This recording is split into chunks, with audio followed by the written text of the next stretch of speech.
मुंबई गोवा महामार्गावर जाणवली प्राथमिक शाळेनजीक रस्त्याने चालताना पादचारी अनिल कृष्णा कदम वय 56 राहणार जाणवली बौद्धवाडी गोव्याच्या दिशेने जाणाऱ्या कारने धडक दिली। या अपघातात त्याचा जागीच मृत्यू झाला होता। अनिल कदम याचा मृत्यू होऊन 24 तास उलटले तरी या अपघातास कारणीभूत असलेल्या वाहन चालकास अटक न केल्याने त्याचप्रमाणे महामार्ग प्राधिकरणाने दखल न घेतल्याने संतप्त ग्रामस्थांनी जाणवली येथे मुंबई गोवा महामार्ग रोखून धरला।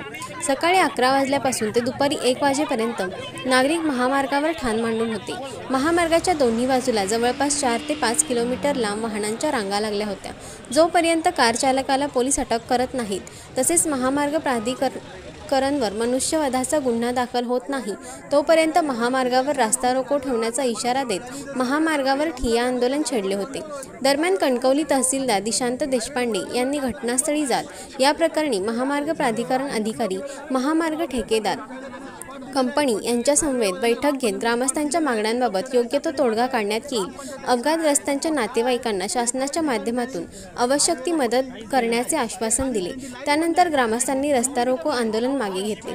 या आंदोलनात सामाजिक कार्यकर्ते सुदीप कांबळे, अनिल तांबे, जाणवली सरपंच अजित पवार, संदीप सावंत, भालचंद्र दळवी, भगवान दळवी, महेश कदम, दीपक कदम, किसन पवार, सुरेंद्र जाधव, सचिन तांबे, हेमंत कांबळे, सुप्रिया डांगमोडेकर, विलास कदम, अलका कदम, रसिका पवार, गोपीकृष्ण पवार, प्रज्ञा कदम, बाळा डांगमोडेकर, किरण कदम, विठ्ठल कदम, नयन साठम, मंगेश पवार, पोलीस पाटील मोहन सावंत, संतोष कारेकर आदींसह गावातील ग्रामस्थ मोठ्या संख्येने रस्त्यावर उतरले होते। गुन्हा दाखल होणार आहे की नाही सांगा। गुन्हा दाखल करा। तू बोललास कसं होतोय ए भाल्या गुन्हा दाखल होणार आहे त्याच्यानंतर बैठक मागणी आम्ही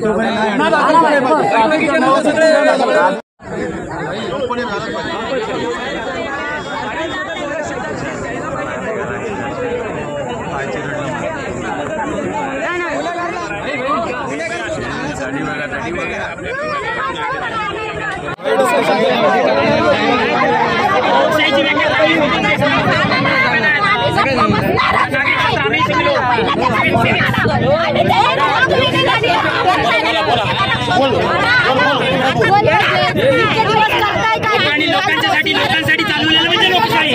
लोकशाही म्हणजे काय? लोकांनी लोकांसाठी चालवलेलं म्हणजे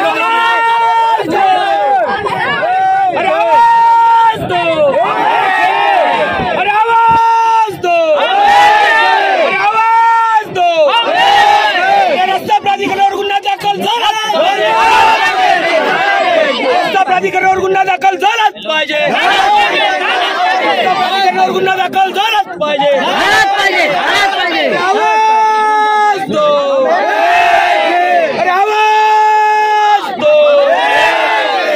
रस्ता प्राधिकरणावर गुन्हा दाखल झालाच पाहिजे। प्राधिकरणावर गुन्हा दाखल झालाच पाहिजे। अपघातग्रस्तांना न्याय मिळालाच पाहिजे।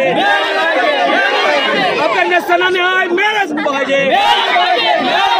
प्रशासनाचं करायचं काय? या प्रशासनाचं करायचं काय? बैठक घेऊन हायवेच्या ज्या समस्या आहेत त्या सोडवण्याचं वचन दिलेलं आहे।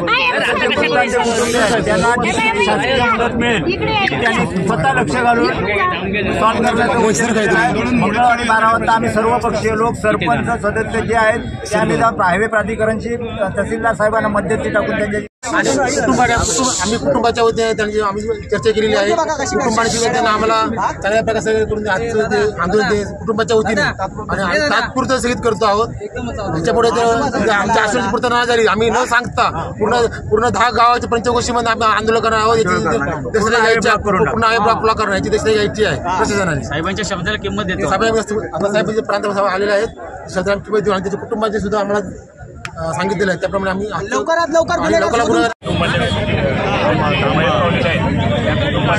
दुःखात आम्ही सर्व प्रशासन या ठिकाणी येऊन ज्या मागण्या झालेल्या आहेत त्याच्यामध्ये मंगळवारी आम्ही 12 वाजता हायवे प्राधिकरण आणि जे संबंधित हायवेचे लोक आहेत या ठिकाणी ज्या ज्या मागण्या झाल्या आहेत, रमलर लावण्यासारख्या मागण्या आहेत किंवा साईड पट्टी व्यवस्थित करण्याच्या मागण्या आहेत, ज्या इतरही बऱ्याचशा मागण्या आहेत, त्या मागण्यासंदर्भात मंगळवारी ठीक 12 वाजता तहसील ऑफिसमध्ये आम्ही बैठक घेणार आहोत.